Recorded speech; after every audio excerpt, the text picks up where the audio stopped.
आज हम चौथी इकाई के अंतर्गत लक्ष्मी नारायण रंगा द्वारा रचित कमल और कैक्टस एकांकी की चर्चा करेंगे। सर्वप्रथम हम लक्ष्मी नारायण रंगा का परिचय जानते हैं। इनका जन्म 1934 ईस्वी में हुआ। बीकानेर में जन्मे लक्ष्मी नारायण रंगा राजस्थान के अग्रणी नाटककारों में से एक हैं। उन्होंने डूंगर कॉलेज बीकानेर से हिंदी में एमए किया, किंतु रंगमंच से वे बचपन से ही जुड़ गए थे। उन्होंने नाटककार, रंगकर्मी तथा रंग निर्देशक के रूप में अपनी अलग पहचान बनाई। पूर्णमिदम नामक राजस्थानी नाटक पर 2006 में केंद्रीय साहित्य अकादमी दिल्ली ने उन्हें पुरस्कृत किया। अमर शहीद शीर्षक नाटक राजस्थान माध्यमिक शिक्षा परिषद अजमेर की 10वीं तथा 12वीं कक्षाओं में लगभग 1.5 दशक तक पढ़ाया गया।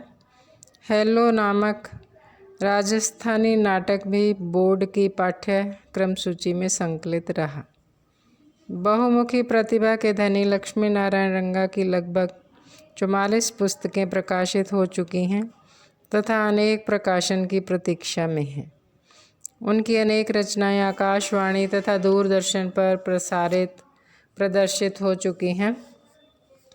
नाटक, एकांकी, कविता, लघु कथा, गज़ल, निबंध, बाल और प्रौढ़ साहित्य इत्यादि विधाओं में उनका लेखन विपुल मात्रा में है।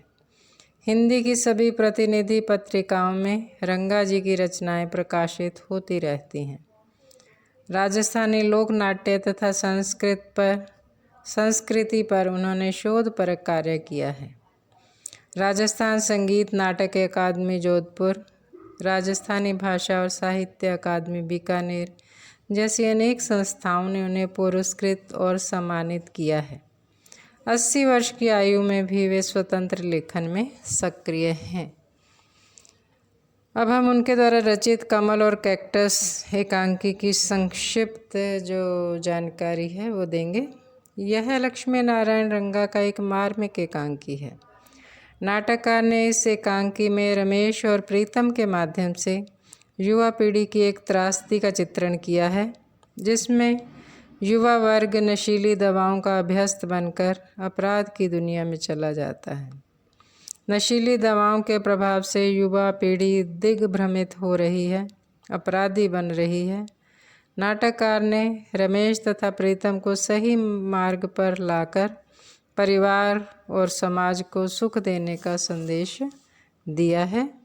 अगले वीडियो में हम इस एकांकी के अंतर्गत कौन कौन से विचार, कौन कौन सी समस्याएं उठाई गई हैं, उनकी चर्चा करेंगे। धन्यवाद।